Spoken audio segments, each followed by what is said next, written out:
Good morning. Happy Friday. Let's do our calendar.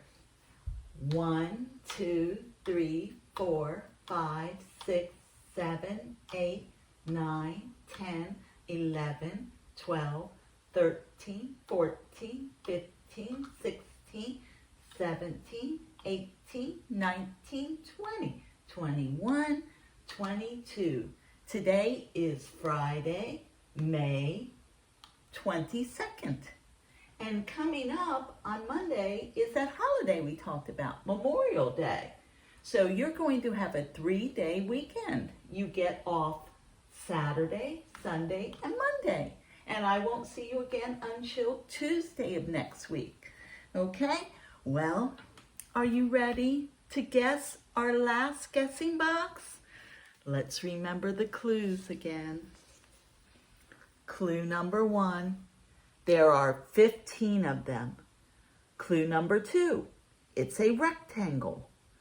Clue number 3, you can hang it on a wall. And clue number 4, it has you in it. Think you know what it is? Okay, well, you know what to do. I'm going to count to 3, and then you yell out your answer. Okay? Ready? 1, 2, 3. Did you say picture? It's my picture of my class. There you are. There are 15 of them. 1, 2, 3, 4, 5, 6, 7, 8, 9, 10, 11, 12, 13, 14, 15. 15 of us. And it's a rectangle. And I'm going to hang it on my wall so I can look at it. And it has you in it. That was a challenging one, wasn't it? All right.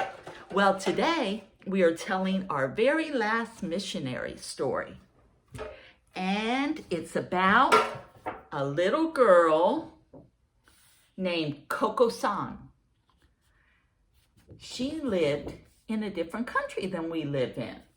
She lived in a country called Japan. So, this is called the wallpaper that talked. Do you know what wallpaper is? Sometimes people on their walls glue pretty paper on their walls with patterns on it. That's what wallpaper is. So this missionary story is the wallpaper that talked. I didn't know wallpaper could talk.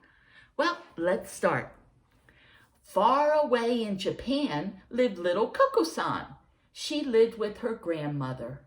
As they sat sipping their tea one chilly day, Grandmother said, "I wish I had enough money to buy some wallpaper." "It would be nice to have some pretty new wallpaper," cried Coco-san. "Please do try to get some."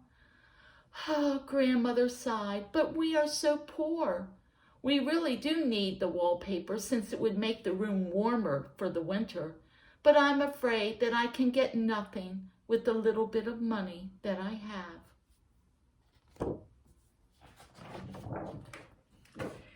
The next morning, Grandmother proudly watched Coco-san as she skipped to the mission school. Coco-san was a bright little girl, and already she could read. Grandmother had wondered if she was doing the right thing when she allowed Coco-san to go to the school, because they taught about God, a God that she did not believe in. But she knew that Coco-san had to learn. A mission school, boys and girls, is where missionaries teach boys and girls. That's why it's called a mission school. Coco-san had learned to love the Lord Jesus at school. She heard all about him from her missionary teachers. She wanted to tell Grandmother that the wonderful Lord Jesus loved her too. But she was afraid Grandmother might not let her go back to the school. So she kept the secret in her heart, and she prayed for Grandmother. After Coco-san had gone to school, Grandmother put on her bright kimono. A kimono is a long dress with big wide sleeves and a sash. She took her little bit of money and she hurried to the market. What a busy, noisy place the market was. And oh, what wonderful things there were to buy. If only she had more money. At the shops that sold wallpaper, Grandmother stopped and looked at the lovely paper she saw. But it was too much money. Sadly, Grandmother walked slowly home. As she passed in front of a little house, she noticed that in the front lawn, there was a box lying in the grass. I wonder what could be in the box. I wonder if someone dropped it. Grandmother looked up and down the street. It was empty. So she ran across the lawn quickly and she picked up the box and she opened it carefully and peeked inside. Oh, how wonderful! The box was full of paper that had pretty little writing marks all over it. Grandmother did not know how to read, so she didn't know what the pretty little writing marks said. But the paper was not really big. It was kind of small, but maybe there was enough of it that Grandmother could use it to cover her walls. Once again, Grandmother looked up and down the street. Then she looked at the little house, but she didn't see anyone. So she took the box and she hurried home. She mixed some paste together. Paste is like glue. And she put it on the back of the paper and she began to put it on her wall.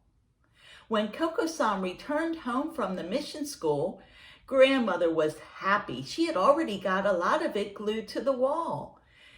You got some pretty paper. I've never seen wallpaper like this before, Coco-san said.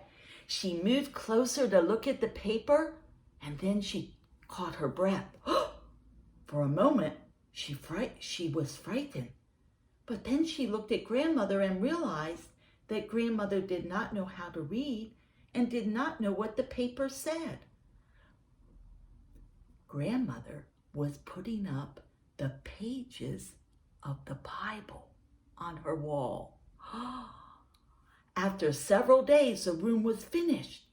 Grandmother and Coco-san looked at their walls.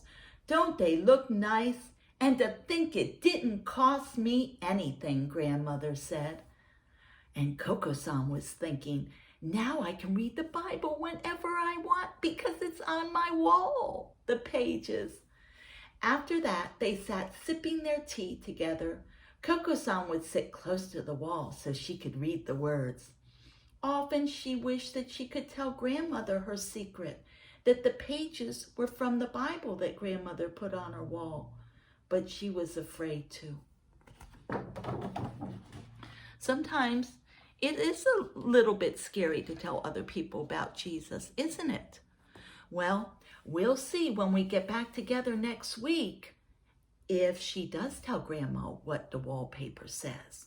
Okay? Well, you have a nice day and you have a wonderful Memorial Day weekend, and I will see you on Tuesday. I miss you. Bye-bye.